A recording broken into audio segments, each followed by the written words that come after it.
Oi, what's going on everyone? My name is Chester and today I have something very special for you. My biggest opening secret. An opening I scored a whopping 70% with against the first move d4, including beating 2700 rated GM. However, I know that some of my opponents are going to watch this video, so can you keep a secret? What is this opening about? Well, we already know that White will start with the move d4, it is an opening against the first move d4, and now we just meet the move d4 with the move d5, the most principled option.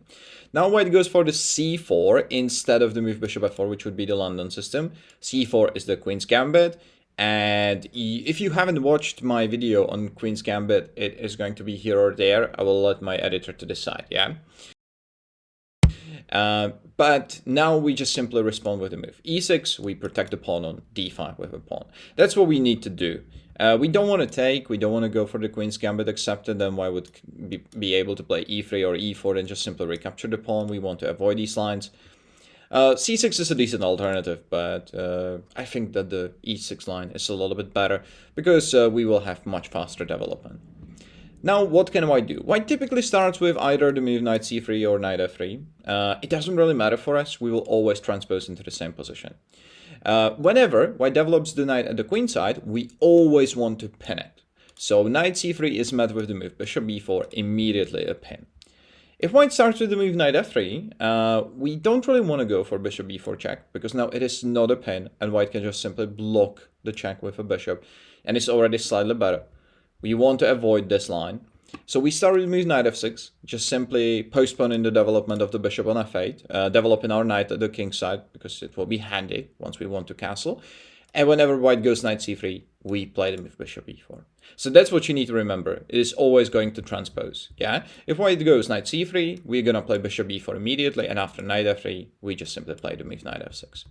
If White starts with knight f3, we don't want to pin right now because there is nothing we could pin on the c3 square, so we develop the knight to f6, and after knight c3, we develop the bishop, and we pin the knight on c3. Now White has quite a few different options. Before going over the main lines, which are the moves bishop g5 and c takes d5, I would like to start with a move that is quite common, yet pretty passive. The move bishop d2. White is just simply trying to break the pin, however, that's all the bishop is doing, and the bishop is quite passive, and so is White's position. So we're just simply going to play the move short castle. We just want to get the king into safety, and after e3 we go c5.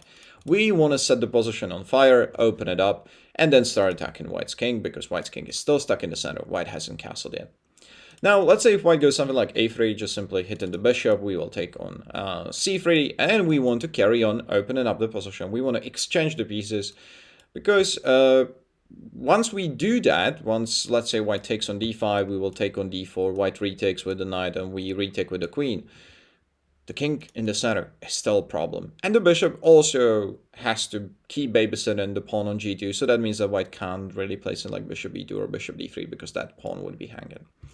If White, for example, took on d4 with the pawn instead of taking with the bishop, then we would transpose into a position with isolated queen's pawn for our opponent, which is not great because that pawn will be weak in long term. Now we can, for example, play knight d5 just to stop that pawn from moving. Now the pawn is isolated and is also blocked. And then we can just simply get our bishop on this really nice diagonal and then get our knight into the game. And I think that we are good to go. So bishop d2 is not really dangerous. What we want to do is just simply castle short, and after e3 we play c5 and we open it up. And the same happens if White goes e3, we go short castle, and now if White goes bishop d2, we just simply transposed, and we will play the move c5. What other moves does White have in this position? One of them is the c takes d5, the other one is bishop g5, so let's start with the move c takes d5. The advantage of this move is that Black can never really take on c4 anymore. However, the disadvantage is that after e takes d5, we are opening up the diagonal for the bishop, and it will be easy to develop our light squared bishop. So now what if White goes bishop g5? And quite frankly, I think that this is the best move, because otherwise we might have something like knight e4 with quite nasty pressure on the knight on c3. So bishop g5 makes the most sense. And what we will do is that we will try to get rid of the bishop on g5. So how can we dislodge the bishop on g5? Well, we can play the move h6, right? Bishop takes, queen takes, knight takes d5 is not a problem because of the pin, so seems to be all right. If white takes, I think that this position is completely fine. We already have a bishop pair advantage. We can play c6 later on just to reconnect the rest of the pawn chain. And, well, the bishop will go to g4 or f5. We will castle short. Knight goes to d7. Already very comfortable position. So I suspect that most of your opponents will play bishop h4, just trying to maintain the pin. However, now we have a brutal move, the move g5, putting pressure on the bishop, and now it seems too risky, right? Aren't you a little bit scared in this position? You shouldn't be. You shouldn't be, because we have very, very concrete play. Let's say white goes bishop g3, we go knight e4 now. That's a very typical idea in this line. The bishop on b4 is pinning the knight, and now we are putting pressure on the knight on c3, and sometimes we might want to take on g3. And now, how do we decide where do we want to take? First of all, let's have a look at what we are threatening right now. We're threatening take on c3, right? But that's not the only threat. If white, let's say, goes something like rook c1, which seems to make absolute sense, right? Just protecting the c3 square. What we can do is to play the move h5. And that's the other threat that our opponent missed. Now what we are planning to do is to actually trap the bishop. After h4, we hit in the bishop can't go to f4, because we would take. Can't go to e5, well, I mean, maybe has to go to e5, but then we go f6, and we're gonna trap the bishop anyways. So that's exactly the threat. h4, bishop e5, and then f6. And now white needs to do something about it. And quite frankly, this is not an ideal position to be in. Yeah, if e3, h4, bishop e5, f6, winning the bishop immediately. So let's say white goes something like h3 in this position. Well, if white goes h3, we will just simply take on g3. And now the problem is that white can't retake with the h-pawn. Because if white could, the position would be alright. But white can't. White has to recapture outwards, not inwards. Has to recapture with the f-pawn. And now the pawn on g3 is also a big weakness. So we can, for example, play the move queen d6. Immediately attacking the pawn on g3. And now what should white do? The only way how to defend the pawn is king f2. But that seems very scary, right? Well, that was scary. Having a king in the middle of the board on the move 12. Now, what we can do is, for example, play the move h4, put pressure on the pawn on g3, threatening to take on g3 in the next move. And if, let's say, white exchanges, we retake with the g-pawn, and we still have the threat of queen g3. So this seems to be very scary. If king f2 is the only move in the position, white's position is definitely not good. So, is there anything else white can do in this position? Well, not really. I mean, white can play h4, but that's almost the same thing. We're gonna go g4, hitting the knight. What should the knight do? Well, white probably goes to d2, right? Put in some pressure on the knight on e4, but now we do the same thing. We take, white can't retake with the h-pawn, that's the key. And after f takes g3, we go bishop d6. Threatening to take on g3 with a checkmate, guys. After knight takes d5, bishop takes g3. Amazing. So what should I do? I mean, white probably can only play king f2 once again, but like, do you want to play king f2? No one wants to play king f2. So after king f2, we can go queen f6 check. Let's say white goes king g1, and now I will show you how desperate white's position is. After bishop takes g3, we are threatening a checkmate on f2. And the best move for white, literally the best move, is knight e4. That's the best move in this position. Just losing a piece for nothing. I mean, for a pawn, but basically for nothing. So, yeah, that's how bad the position is. So that's exactly the problem here, that we are going to attack the knight on c3, and if white goes rook c1, then we play h5. So we actually don't have just one threat, we have two threats. One of them, knight takes c3, b takes c3, bishop takes c3, fork, the other one, h5, h4, trapping the bishop. That's it. Rook c1 doesn't work. So are there any other moves for white? I think that even if I tell you what is the best move in this position, you're not gonna believe me. And even if you believe me, no one is going to play the move against you. But, so I feel obliged, you know, to explain to you what is the best move in this position. So, let's have a look. It's the move knight d2. What the heck, right? Why knight d2? I mean, it is putting some pressure on the knight on e4. And also it is breaking the pin. Fair enough. But it is leaving the pawn on c3 hanging.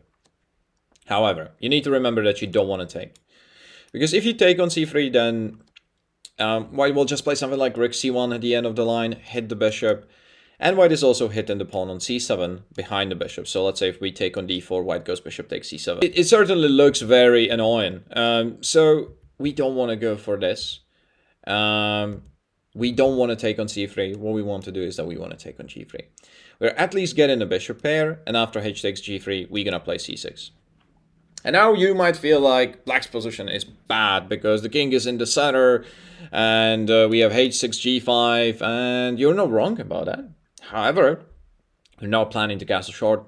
We're not planning to castle short, guys. We are planning to castle long. So what we are going to do is that we will just simply develop our queen to f6 or e7, develop our bishop to f5 or e6, develop our knight, castle long, and if white ever castles short, then we will kill them after h5, h4. We will just open the position, and white just can't really get away with castling short because we're already so ready to attack white at the king side that white also needs to castle long. And then once white castles long, you castle long. No problem at all. Your opponent can't really attack you at the side where they have their king, right? Or at least it is not going to be as dangerous as opposite side castlings. So if there is anyone who knows to move knight d2 and plays it against you, it's fine. It's fine. You're gonna take on g3. Then you're gonna play c6. Castle long. And you're good to go. But I think that I can guarantee to you that if you're below 1500, no one will know it. Nobody's gonna know. They're gonna know. How would they know? So now what time is it? It's the time to go over the main line. It is the move bishop g5. And let's have a look at what we do. Bishop g5 makes probably the most sense, right? Pin in the knight, getting the bishop out before playing the move e3. And not taking on d5, which helps black to get their bishop out. However, that doesn't matter because we are not gonna react in the typical way. We want to react in our way with the move d takes c4. And now what should white do? Why did we even take the pawn? Well, first of all, white didn't make any concession. So we sort of have to search for some sort of compensation somewhere else, right? White, for example, hasn't opened up the diagonal for our bishop on c8. So we need to do our own thing. But it works out really well. Now white has three different ways of how to handle this position. One of them is to play the move e3, hit the pawn on c4. The other one is e4, hit the pawn on c4. And the other one is queen a4. First of all, we can go over the move queen a4, which some people like to play because now white is checking our king, is hitting our bishop. However, we can always just block with our knight. And for example, if white went knight e5, hoping that they would win a piece, what we can do is just simply take this pawn that is now left unprotected, hit the knight on e5, and hit this knight. So let's say white takes on c6, and after bishop takes check, b takes, queen takes. This is already a disaster. Look at that. White is losing all of the material. So this is definitely not going to work. So what else can white do? Well, one of the moves is e3, but here I want to show you how to react. It doesn't really matter whether white goes e4 or e3. We will always play the same thing. We'll always block with our bishop. So now we might have some discovered attack, and we're already setting up a very nasty trap. Let's say white takes on c4. Now we can take on d4 with our knight, hitting our opponent's queen. And if our opponent takes on b4, knight c2, fork on the king and the queen, winning the queen immediately. So yeah, queen takes b4 is not great, but what else should white do? White can move with the queen, but then we just want a pawn, so we're more than happy. And if white try to avoid this knight takes d4 stuff with something like queen c2, we just play the move b5 and we protect the pawn on c4, which is a very typical idea whenever white goes e3. So that gets us into this position, the move e3, right? So as I said, whenever white goes e3, what we want to do is to play the move b5. So now after we play the move b5, we're protecting the pawn on c4, and now we'll show you how to handle these positions, but they are really good. We are already pawn up. It is really nice to play a position like this. Let's say white goes a3, we will just simply exchange the bishop for the knight, because if we move to, let's say, e7, we would no longer pin the knight, so white would be able to take the pawn. We don't want to do that, we want to avoid that, so we're just simply going to take. But we typically don't want to do it voluntarily, unless our opponent goes a3 and attacks our bishop, and we're like, okay, you know what, it's fine, we're gonna exchange, because now we at least want a tempo, because you play the move a3. Now what we can do is that we can play something like maybe bishop e7, but I think a6 is a little bit better. Just simply anticipating that our opponent is going to play a4 and try to undermine our pawn chain. But don't worry about it, guys. We are ready for it. However, if you didn't play the move a6 and you played something like short castle, white can maybe play something like a4, and then after a6, white takes, and rook takes a8. So you need to be careful about that. You always need to be in time to have the pawn on a6 and the bishop on b7. So if white takes, we take, and after rook takes, this bishop is protecting the rook. So that's exactly what we want to do. We want to play the move a6, and after a4 we go bishop b7. Let's say white takes, we retake, white takes on a8 with the rook, we retake with the bishop. And after something like queen a1, hitting the bishop. This is still the main line in the database under 1500. We will play the move knight e7. We are protecting the bishop. That is super, super strong, controlling a lot of squares on this diagonal. And now the last bit of our plan is to deal with this double pawn. And the way how we deal with it is that we just simply exchange one of the pawns. So we play the move c5. And after this exchange, well, black is just better because we're a pawn up. We have no doubled pawn. We have more active position. So I'm more than happy to play this line with e3, b5. That's what you need to remember. Always meet the e3 with b5. All right, the last move, e4. This is it, the critical test of this line. Now, what is the idea of the move e4? Well, white is grabbing space and wants to take on c4. And you know what? We are not scared of that. We are not cowards. We're going to play the move c5. Counter-attacking in the center at its finest. And now what should white do in this position? There are a few moves that white can play, but we are putting quite a lot of pressure on white's position. We are threatening to take on d4 in some positions. We sometimes want to play the move queen a5. And, well, let's have a look at white's possibilities. First of all, we have to cover e5, right? This move is attacking the knight. That is pinned. We need to do something about it as black. However, this is still fine. Don't worry about it. We're going to take on d4. Now our idea is to counter-attack him, attacking the knight on c3. And if white takes our knight on f6, we are not even bothered to take on c3. What we are planning to do is to take on f6. And now we are hitting the bishop on g5, we are hitting the knight on c3. And we are already 3 pawns up, so we're going to win the piece back and probably retain some of the material advantage. So this is not ideal for white, but what else can white do? Well, white can take on d4 with the knight. That seems to make a lot of sense, right? The knight is still hanging, there is still this pin. Well, we don't care. We play queen a5. We counterpin the pawn. And this is absolutely beautiful. If white takes on f6, now we would love to take the bishop. But first of all, we need to take on c3 with a check. Because if we took on g5 immediately, queen a4 would be a problem. And then we would lose the bishop because it would be a fork.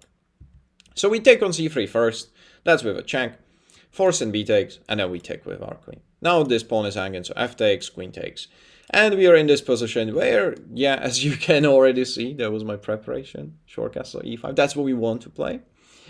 But also, do not be scared of the missing pawn on the g file. The king will be perfectly safe. The queen is actually a really good protector.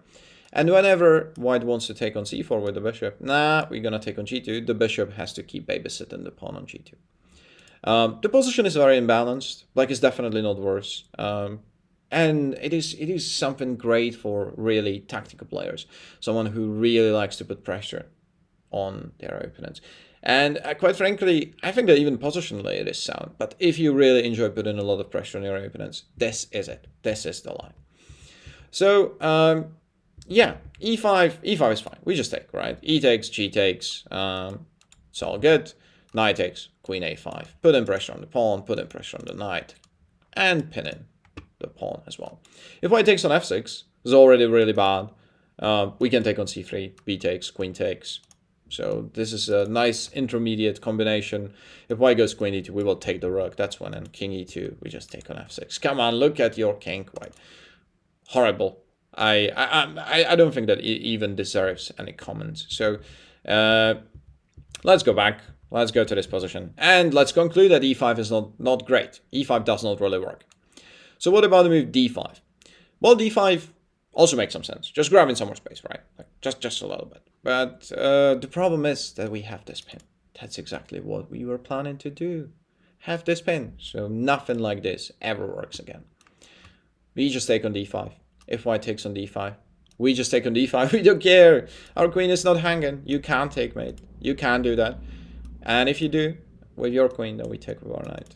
And we are what? We are already 2 pawns up. Apparently the engine believes that it is possible to make a draw here, but you need to play all the right moves. Your next 3-4 moves need to be absolutely fantastic to maintain an equality. So who cares? No one is gonna know that. And even if someone studied the openings that deeply, why would they go for a line like this? Like, there is no reason, right?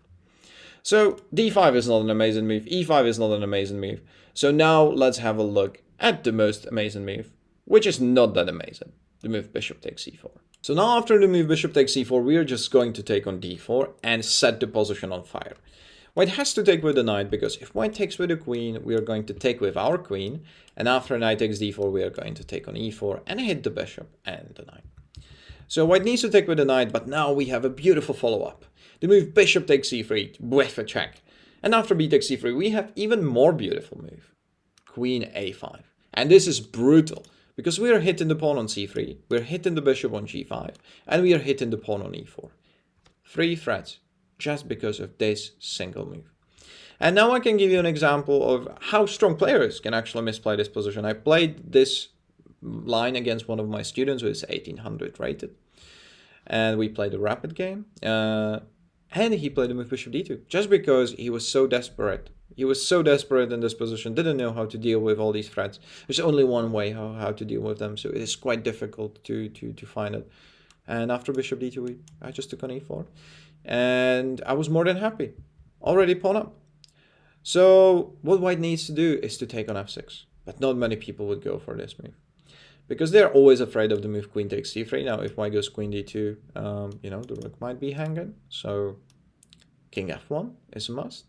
However, there is one thing we need to remember. This is actually setting a trap. Because if we take on c4, it seems like a great move, right? We're winning a piece with a check. Why not? Well, the reason is that after g takes f6, white is going to go rook c1, hit the queen, hit the bishop behind the queen. And if we move with the queen, then this is also winning the rook because of the skewer. So we can't take on c4. We need to remember that. However, white also needs to realize it. That's the trickiest bit. So what we're going to do is just simply take the bishop. And now we are in a position where we are pawn up. Yes, our king is weak. So is our opponent's king. So I think that we still have a slight advantage because we are pawn up. And the kings are probably as bad as each other.